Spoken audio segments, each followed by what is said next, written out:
घरे नाहंती लोके हेले बिल हेउछे लक्षे टंका।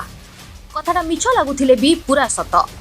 बॉलीवुड लोकप्रिय अभिनेत्री कंगना रनावत एबे तांकर संसदीय दायित्व एवं फिल्म प्रोजेक्ट गुड़िकर सुटिंग रे व्यस्त अछंती। किछि दिन तले कंगना को हिमाचल प्रदेश मंडी रे आयोजित एक राजनैतिक कार्यक्रम रे देखिबाकू मिलिथिला। हेले एबे कंगना एक बड़ खुलासा करिसेंती।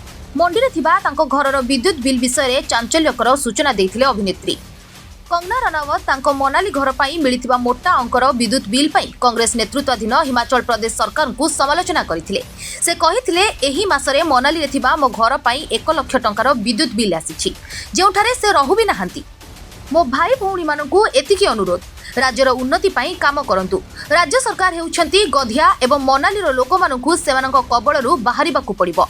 एही देश को एही राज्य को प्रगति पथरे नेबा आम समस्तंकर दायित्व। हेले प्रगति पाई आमकू गधियांक कबळरू मुक्त हेबाकू पड़िबो।